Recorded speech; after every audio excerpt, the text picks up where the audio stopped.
Then I will move over to the tool where I'm sure you will have many questions.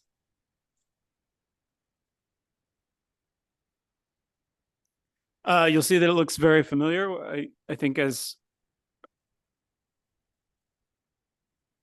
Vlad had mentioned yesterday, one of the things we worked hard to do is make the look and feel and operability of the tools as similar as possible to help users that would be using more than one. So you'll see it looks familiar. I will start by creating a new version. I need to give it a submission year. So this is the year that I will be sending it to the Secretariat.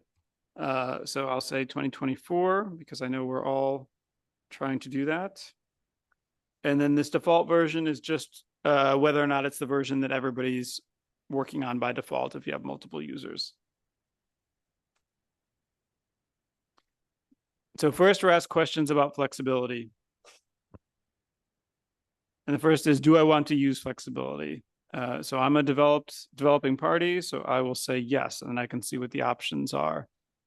I can be a developing party and choose no, right? It's all optional. And so here are the 4 ones that we just looked at. So we can do this one on policies and measures. I'll use FX, and you put your explanation here. Oops.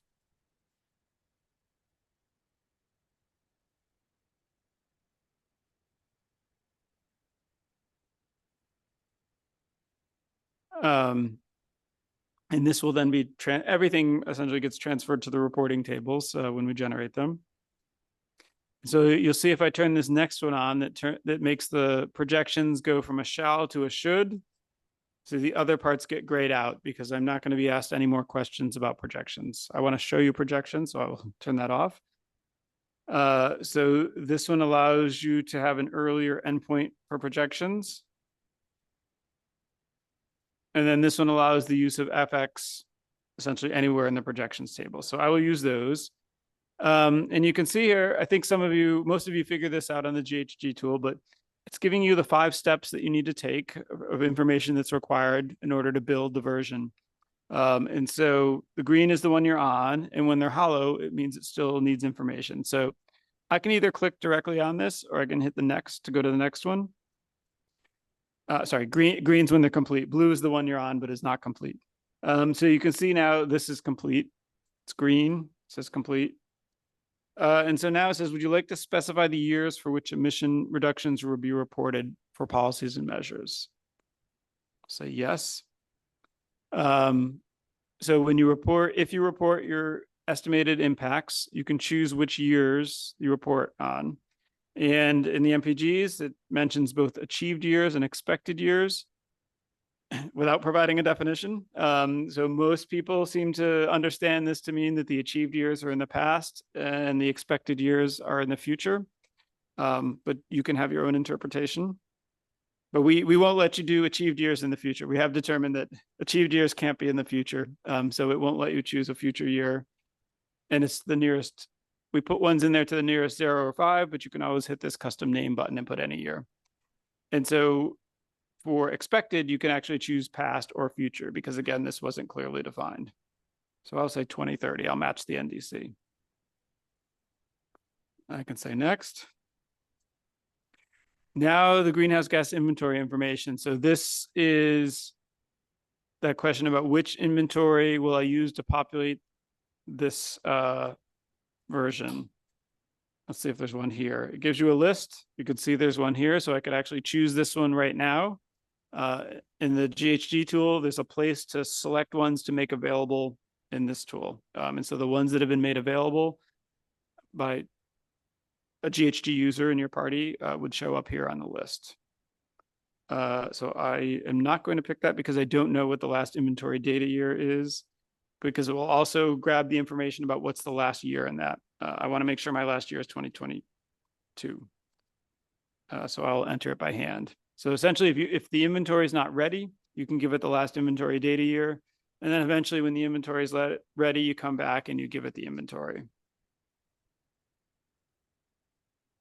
Now it needs some information about my NDC and targets. So the start and end year of implementation for the NDC. Again, this is mostly in your NDC. And for most parties, this will be 2021 to 2030 for now. It wants to know if this is the first NDC or not, because in the MPGs, there's an additional question that gets asked if it's the first. So we'll say yes. It says, does this submission contain information for the end year of the NDC and therefore an assessment of the achievement of the target? So what it's asking me is, do I have information about 2030 in here? Which of course, at this point, we don't need to worry about this one for a long time. But eventually when that time comes, you'll say yes. And this will enable some new areas where you describe whether or not you met your target. And then finally, this is asking whether or not we want to include that optional table that describes the NDC. And it's very simple. So I think most people will say yes to that. And now you can see there's some information missing. So here's a good place to show you data validation. So I made a typo here and I typed in not 2030.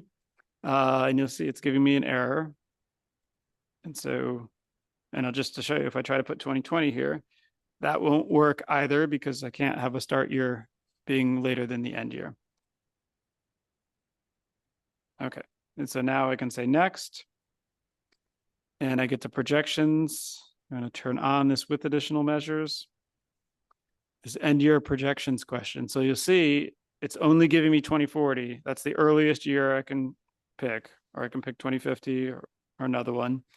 And then it says, what years do you want to pick between your inventory year and that number you just gave me? So for developed parties, they need to pick at least two of these.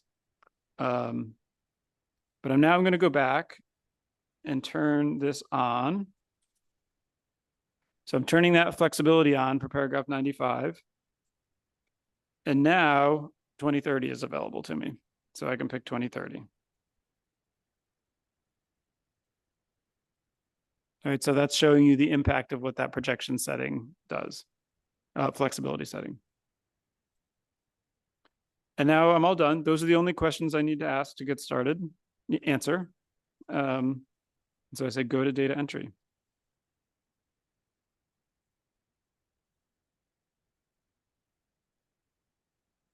So now you see something that looks somewhat familiar to the greenhouse gas inventory tool, but I have some very good news for you, which is when you expand these, it's not so much, right? There is not anywhere near as much information that needs to be reported here as in the inventory tool.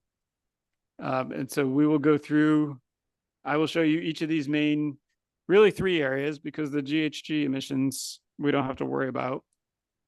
So I'll start by looking at the projections. Well, first, as a reminder from yesterday, just a little information overall what you're looking at. So I've got these tabs for the different areas of the tool, right? So right now I'm in data entry. If I want to generate reporting tables, and I'll show you this later, we'll use reporting tables. And if I want to go manage the different versions or work on a different one, I would use this one. And then eventually we'll have a quality assurance, quality control part. Either it's not functional yet. Then I have information about my user. Oops, yes, but we're not going to do that.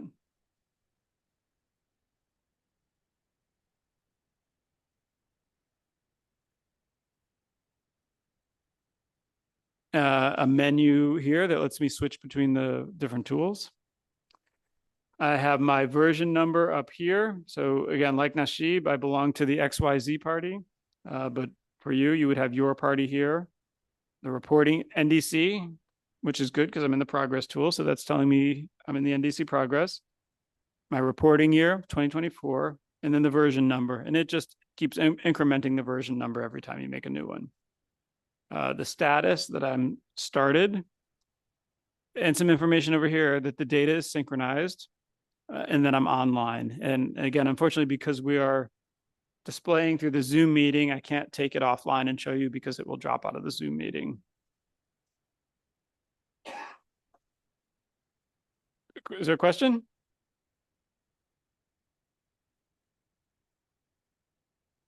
No.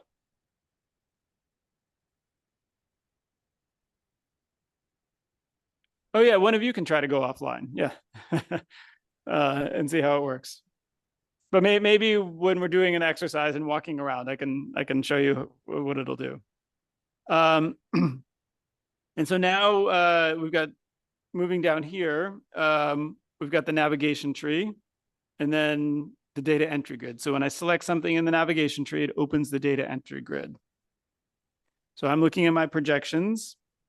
And so here are the years that I set up in my version settings, 2025, 2030, and then the information that it needs me to fill in, right? So the historical year, again, if we had an inventory attached, it would be able to pull that data right out of the inventory. But for now, I can type it in by hand. And like the GHG tool, the white cells are where I need to type in information. Gray cells, there's nothing to do. And the green ones are where it will do calculations. So I will just start putting in some numbers. So you just type in numbers. And you'll see if I type in something that's not a number, I get a red dot, which tells me there's a problem. We all know what the problem is. That's a letter and not a number. But if I click on the dot, it will tell me what this cell is expecting. So this is any number. And it won't save that. So if you have a dot there, it will not save what's there. So I'd have to put a number there. You can, but you can put things like notation keys.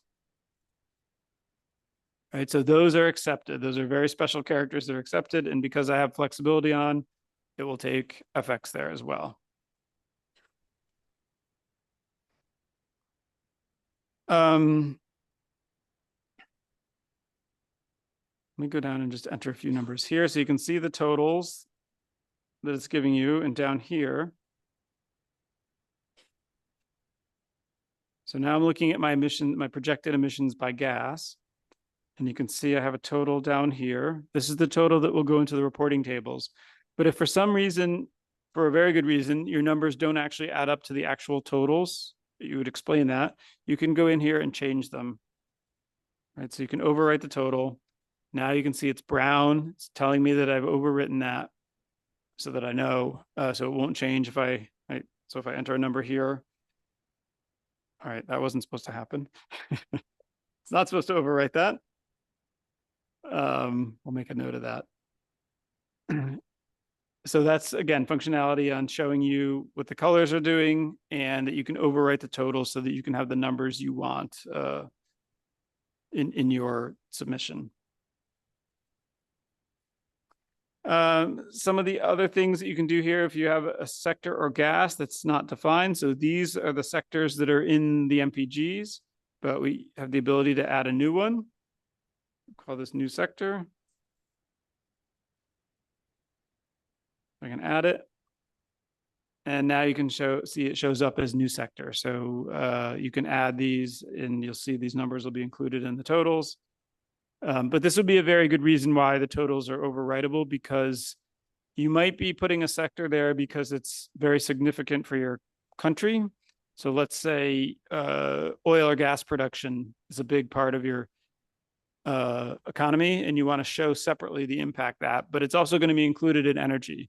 So you still have the flexibility to show that separately so that readers can understand what's going on in that sector, and that your energy sector is not changing, is changing not because of the other things that you're doing, but simply because of what's going on in that one sector.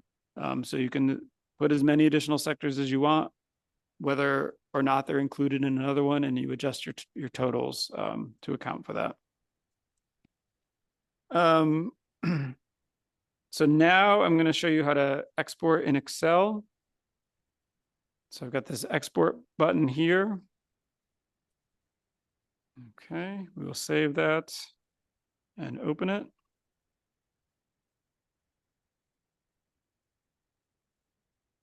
Okay, so I think just like you saw with the other tool, it looks a lot like the data entry grid, and it's got places where you can enter information. All the same rules apply. You enter your data in the white cells.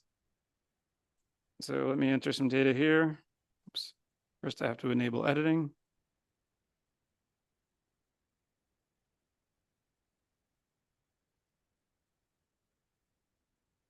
Okay. And then I save it.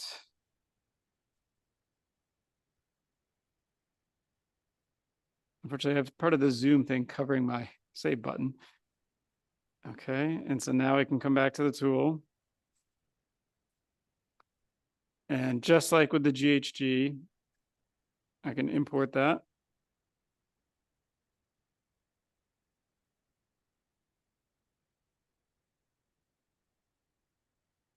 Now I'm in what's called preview mode. So see, it says data sync paused. It'll show me the log file if we want. And it lets me look at the data to see if it came in and it looks right. I say, yes, it looks right. So I can say, okay, hit save. And so now then that data will be written in here. Otherwise I could cancel and I could go back to what it was before, as if I hadn't loaded it. Okay, and so you can see it's there.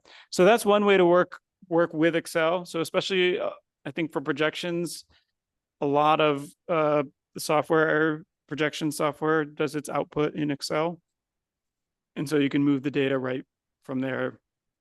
So that's one way to do it. For this one, it's so simple. I would just do it this other way. So let's say this is the output for my projection software. I'm in Excel. I do the normal copy. And I just come over here and I paste. And it pastes it right in. So right from Excel, it'll paste the whole range in. You just have to make sure you have room for it, right? That there's not more, you're not copying in more than you have space. It'll give you an error if you do that. But I think this is a great new functionality that the older tools didn't have, that we're able to do here. And it almost eliminates the need to use those exported Excel files for some of these when you can do the direct copy and paste. So let's see. I think that's it for projections. The one thing I want to note is, just like for the inventory software, the software is not going to create your projections for you, right? So this is for reporting the numbers that some model has generated, and you're taking the results of that model and putting them in here to report. So I think it's key that this is reporting software only, and you need to find other modeling. Some modeling software is as simple as Excel for some things, but the projections need to come from you. They don't come from this tool. So any questions on that section before I go to the next?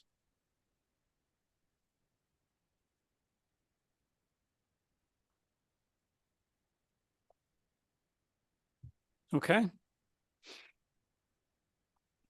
Oh, is there a written question there?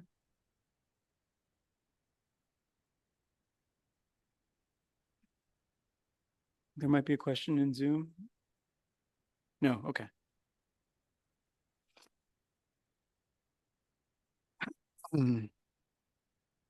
So now I'll move to another section, which is the mitigation policies and measures. And so this works a little differently than the other one. So for each new policy that I want to create, I'll hit the plus sign.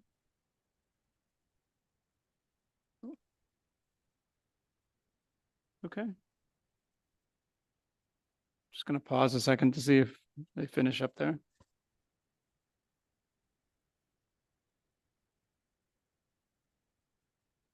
I guess that thing on the bottom isn't going to. Yeah, I think that's good enough.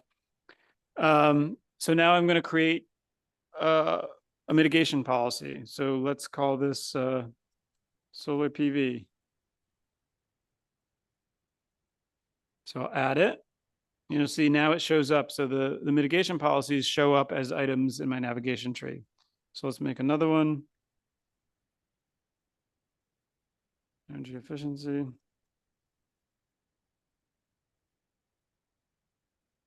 And so on and so on. So now I would go into each policy. And here's this, if you remember back to the presentation, this is all that same information that is required to build the table. So you give it the description.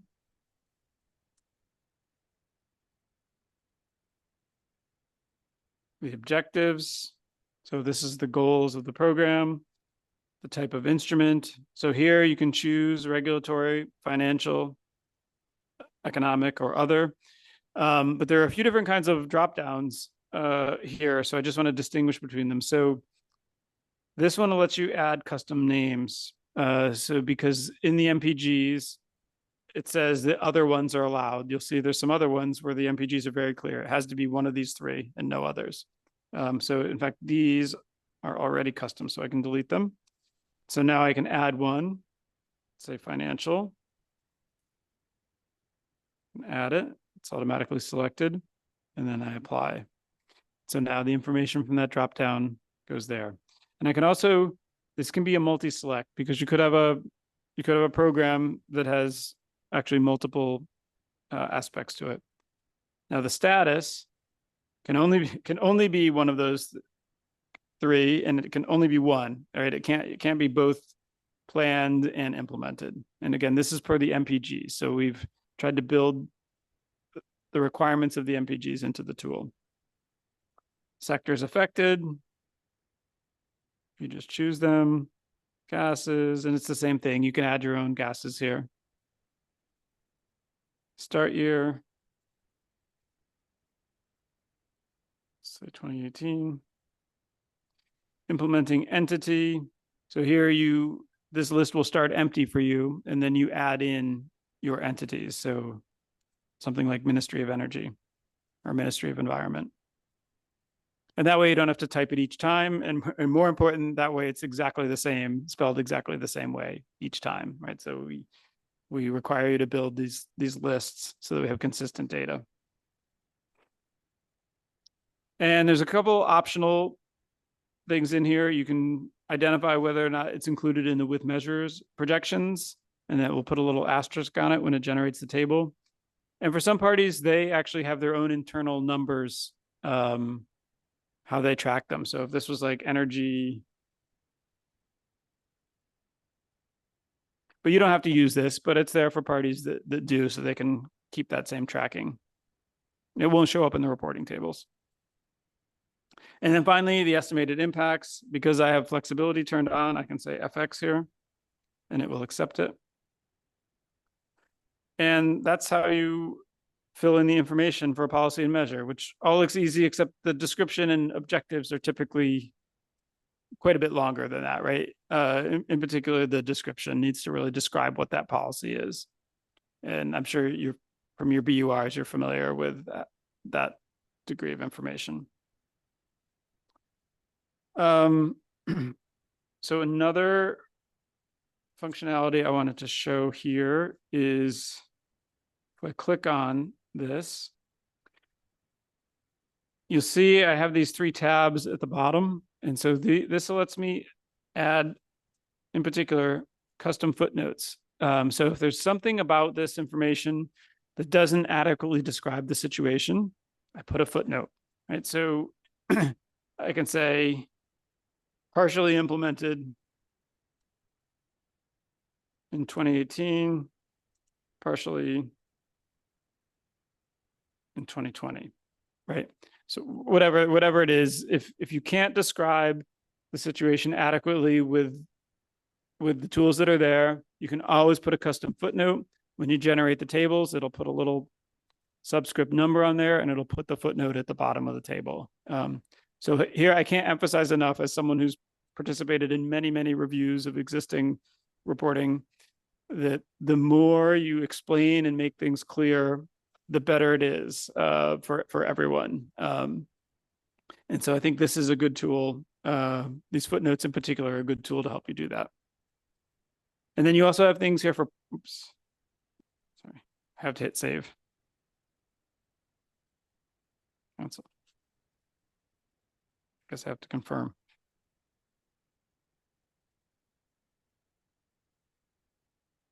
And then there's two other ones called party comments and user comments. So these are just notes to yourself. If you want to go back here, right, need to check.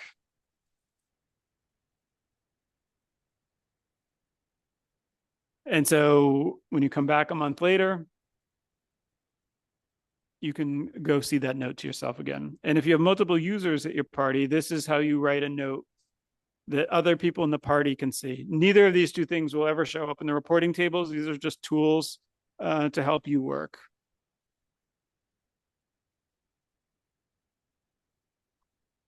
And you'll see that when I created this now, you can see there's a little triangle, little green triangle, indicating that there's a comment here. So if I go up here,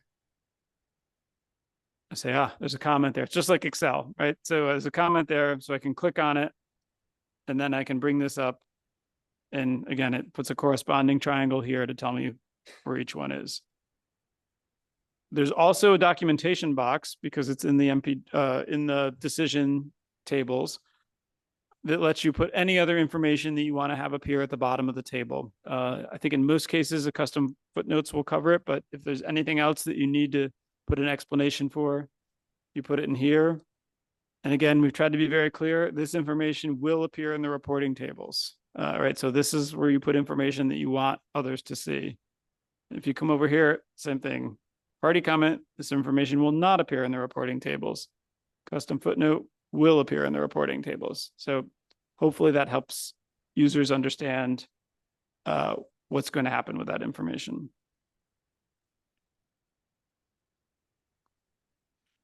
So any questions on policies and measures?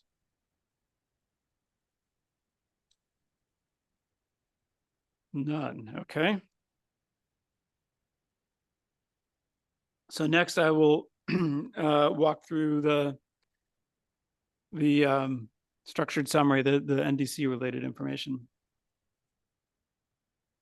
And remember, later this afternoon and tomorrow, you're all going to do this yourselves. So you'll have plenty of time to ask questions then. So if we look over here at the structured summary, we've got these 4 areas. I'm going to go first into the targets and indicators. So this is where I tell the system what my targets are, and then what the indicators are that I will use to track those targets. So what we've done is, because there are some common targets that appear in probably in total more than 50% of parties, we put these in here as sort of ready-made templates, so you don't need to figure out what information you need to do if you use one of these common targets. So base year emissions, baseline, intensity, trajectory, and there are a few more that are being added in the release version too. Peaking, that's one that's being added in the release version also. And then for anything else, you'd use these 2 others, and you have to tell it if it's quantitative or qualitative, because it will set up the table a little differently. So we'll do 2, but let's start with a simple one. So you can see it created this target. It's going to number them. So this is target number 1, base year emissions limitation reduction. And then it says, okay, for this target, I need an indicator. So I hit this plus sign to create an indicator. And now it's created my first indicator. If I need another one, I just hit the plus sign again. So if I click on this indicator, now I can give it information. And it's going to use, so this one is a little different than the others in that it doesn't follow the table by table, because it turns out the information about the indicators is used in more than one table. So instead, this will ask you to give it information about each target and each indicator, and then the system will figure out which table that information needs to go into. So you give it a name. So since this is an emissions target, I'll call it economy. Oops.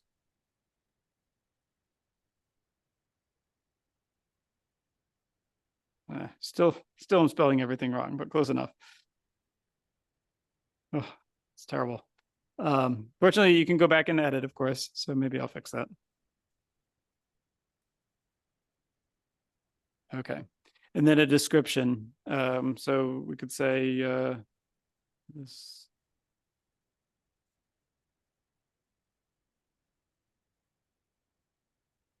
And now this is, again, similar to the target, the information about the base year, baseline, starting point, etc. So this will be So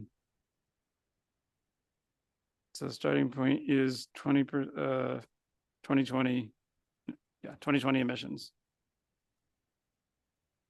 Any definitions needed to understand the indicator? So this is where I might say economy-wide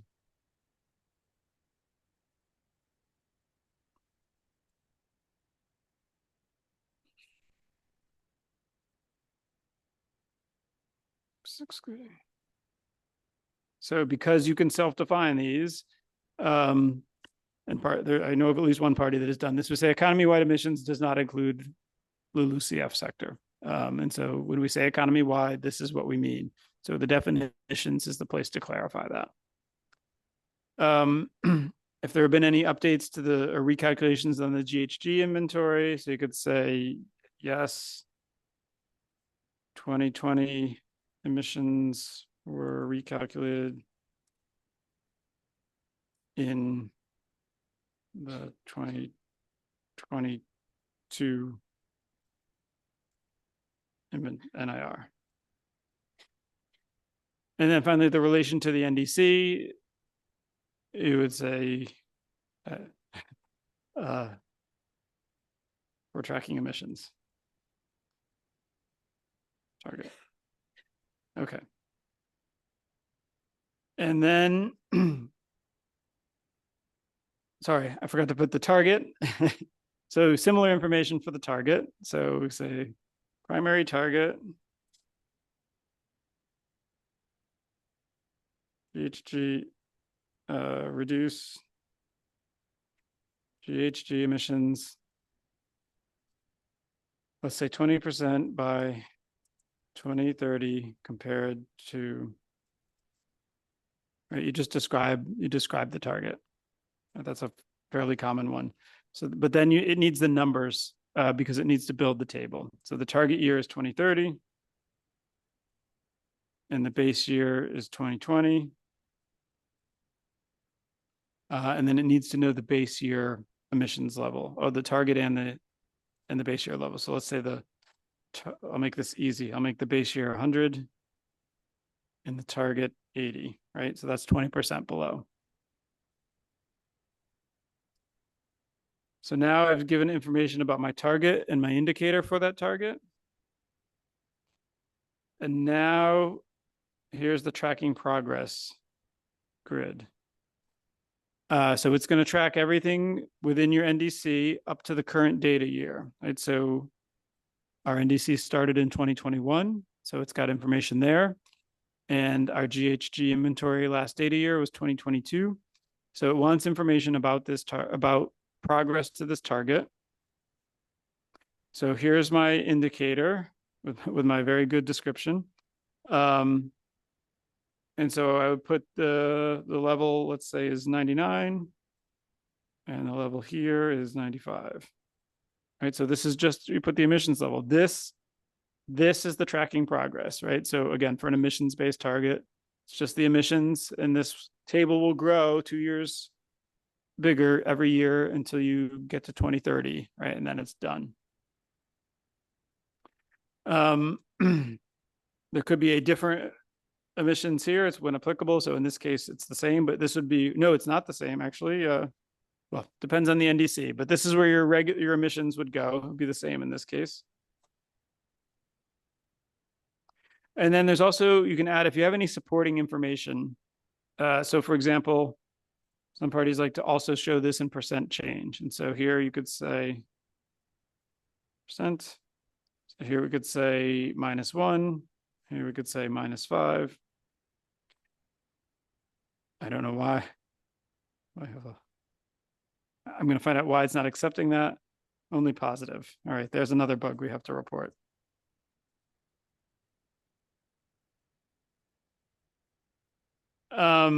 Contribution of LULUCF, if it's included in the target.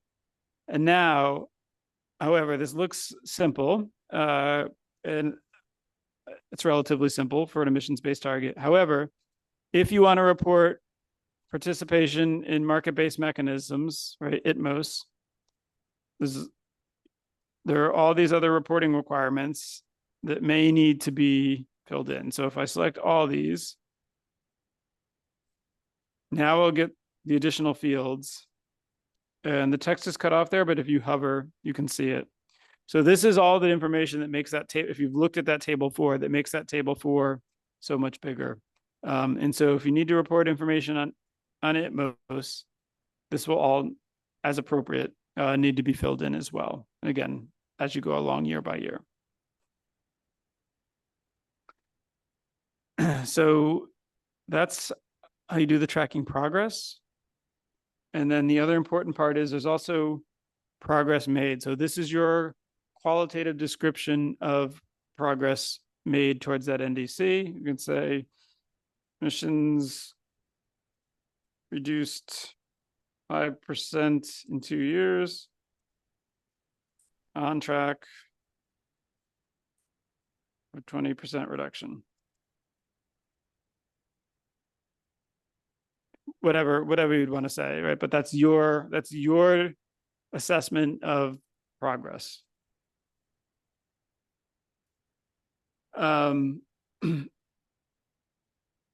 So that's for one target. So now let me make another kind of target.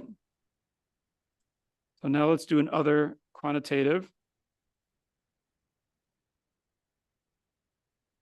So now it's going to ask me a lot more questions because I can choose if it's a target year or a target period and a target as well as a baseline level or a baseline year or a baseline period. So all these things are possible and you have to figure out whether it's baseline or base year. So here you need to figure out what information is appropriate for your target, right? Because if it's not one that fits one of those predefined ones, it actually gets a little bit easier in the next release. We've simplified this a tiny bit. But essentially, right, what those pre-made targets are, it's taking away the fields that are not applicable to your target.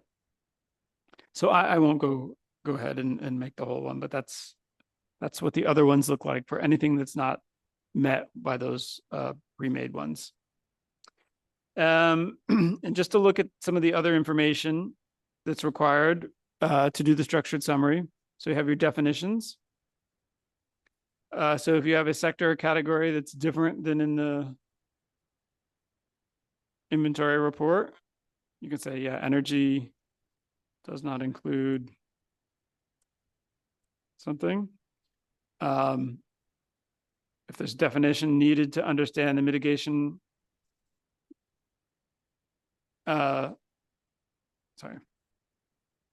mitigation co-benefits of adaptation plans or economic diversification plans, you can put those definitions here. So any definitions that are needed, the indicator definition you've already done. So it's telling you that was done here and you don't need to do it. Next, we have the methodologies and accounting approaches. And you can see this is table 3. It's a big, long table as well with lots of things about explanations. I'm not going to fill these in. And this is being simplified a little bit in the final version also, so you'll just see one box. But here you either type in the definition or you put a reference to the section in the NDC. And the last thing I want to show you is the 2 more things for projections. Whoops.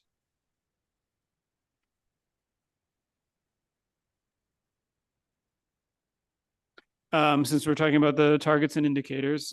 So here now you can do your projections of your indicator. So if you click the box, it shows me my list of indicators. So now that I've created it, it's here. So I check the one I want.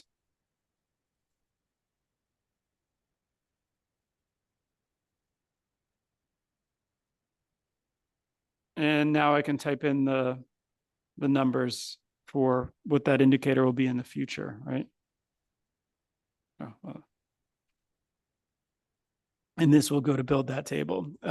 It's important to note in the MPGs, it's very clear that these projections are not used to assess your progress towards target, right? So only historical information. So what you put here will not be looked at with respect to your target, only the information that's actually already happened. And then the last area I'll show you is the key underlying assumptions and parameters.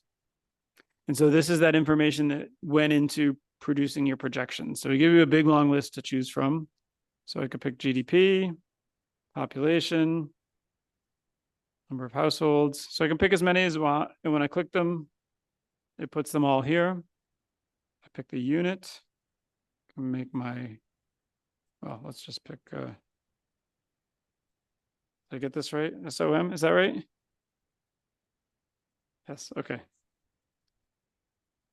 Population, millions, number of household, millions. And then you just enter the data, the appropriate data in here. And again, you can do that same copy paste out of Excel, because when you get this from your statistics office or wherever it comes from, it's probably going to be in Excel already. And so you can just do the copy paste or export it and paste it in that way. So that you're, most of the time, as Nashib said, for the GHG, you won't be typing numbers in here. You'll be copy pasting or copy pasting into Excel. I think just two other areas to show, which are the other tabs here. So one is the reporting tables. And unlike the GHG, we only have 14. And so you get a list of them here. You select the ones you want to generate, or just check all. There's no zip file because it's one file.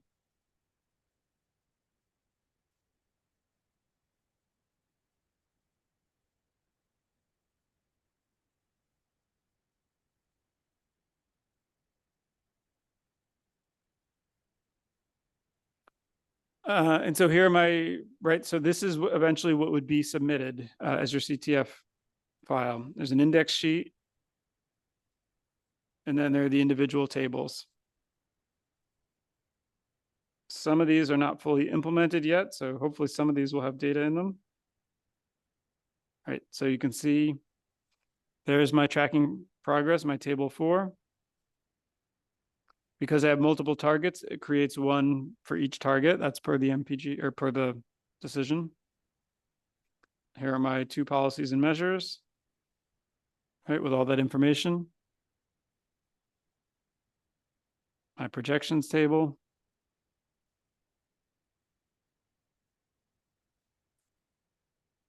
My projection of my indicator. And my key underlying assumptions. So that's how to generate a reporting table. And then finally, the last thing I want to show is how to manage versions. So this, when you hit this CTF versions, I can see all the ones that I've created. I can sort it by year or filter it by year if I want. The one at the top with the dot is always going to be my last one, or the one that I have open. And so I think the key here is if I want to change versions, this is where I could do it, but by hitting open. But the other nice thing is this gear lets me go in both copy it if I want to do a copy to experiment on or use it for my next one. But this is the key thing here, is where you get into editing the version settings. So if I want to change some of those settings that I made at the very beginning, this is where I can do it. So let's say I could change this to 2035. Let's add another year. Right, so you're not locked in with those settings that you've made. It's giving me some warnings. It's saying some things are going to change. I can download a log file that will tell me specifically. In this case, it's fine. But if you imagine if I'd made the change in the other direction, I could be deleting data, right? And the log file is going to tell me if you do this, you're going to delete data. So, but I'm going to say go ahead.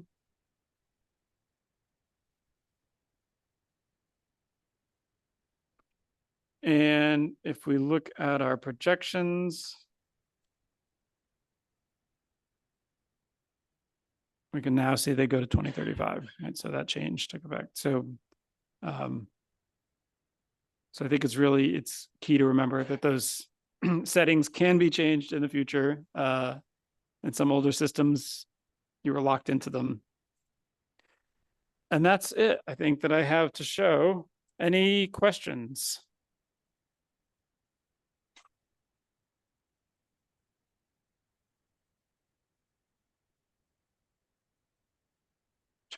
Yeah. I have a question for clarification regarding policy and measures, policy measures. There are no restrictions in number. We can add these measures, add no limitations, because in different countries they have their own disaggregation. There are measures are more complex, and there are digitalized individual measures with details. And do you have restrictions how many measures we can put, or no limits? Excuse me.